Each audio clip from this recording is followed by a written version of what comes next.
It arrived at our facility under designation 734, an object of unknown origin, recovered from a location that has since been redacted from all records.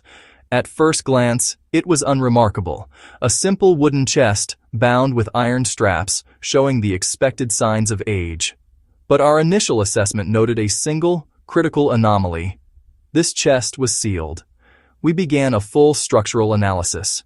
Every joint, every seam, every surface was scanned and catalogued. The construction was robust, clearly intended to protect its contents. But our instruments found no evidence of compromise, no splintering wood, no warped panels, no stress fractures, no damage. The hinges were next. They were hand-forged, consistent with the period. We expected to find pry marks, perhaps subtle warping from a crowbar, or scoring from a blade used to sever the pins. We found nothing. The metal was untouched. The surrounding wood, pristine. There was no forced entry. The external examination concluded at the lock itself. The faceplate was secure, the keyhole unobstructed. There were no signs of picking, no drill holes, no acid etching. Everything was clean, intact. Nothing unusual. That part made sense. It was a perfectly preserved artifact. At least, not yet. The anomaly was not on the outside. This part didn't. Using non-invasive resonance imaging, we mapped the interior mechanism. What we found was a contradiction. A physical impossibility. The lock was engaged from the inside. That's not how chests work. The mechanism is simple, designed for external operation. You close the lid, which aligns the catch. You then insert and turn the key, which drives a bolt or bar into that catch, securing the lid. The action of locking must, by definition, occur after the act of closing. That shouldn't be possible.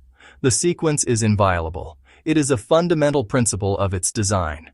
You cannot seal this after closing it from the outside without a key, and you cannot engage the lock from the inside at all. We modeled every alternative, every conceivable scenario. Only one remained, however improbable. The lid could not have been closed, it was locked.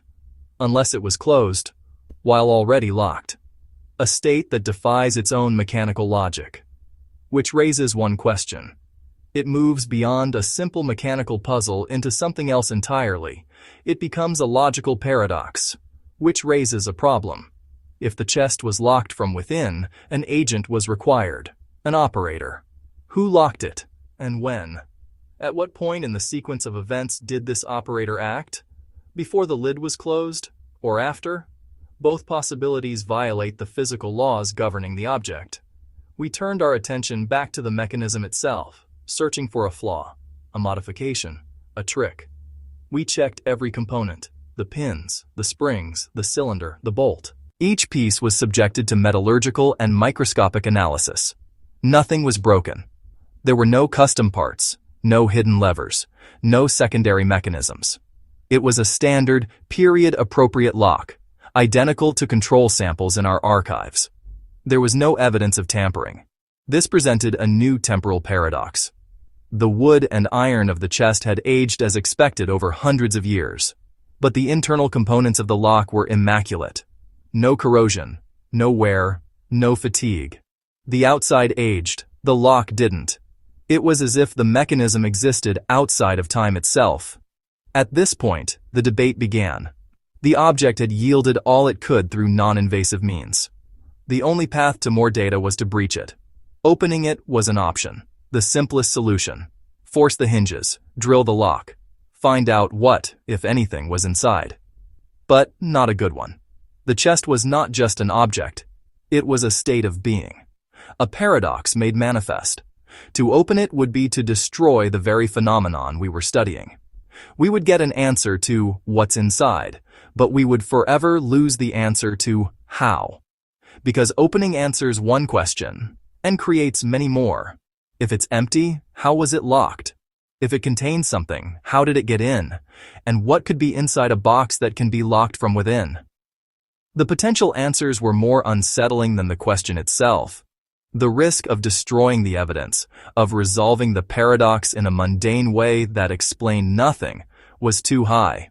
The potential for what the object represented was too significant to discard for a simple answer. So we made a decision. We would preserve the paradox. We sealed it. The chest was placed in a climate-controlled, monitored containment vessel, ensuring its state would not change. It would not be opened. It would be observed. We locked the record.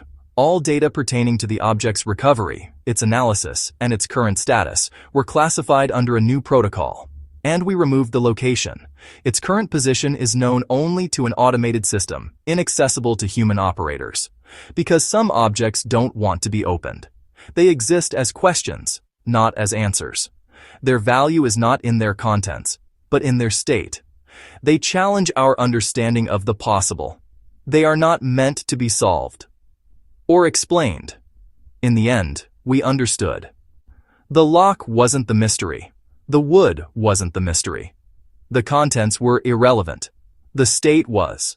The condition of being impossibly, illogically, and perfectly sealed. Everything led back to that. Every test, every theory, every simulation, it always returned to the same impossible fact, locked from the inside. And we didn't open it. We chose to preserve the question. Because for an object that cannot be opened, the investigation has no end. This isn't over.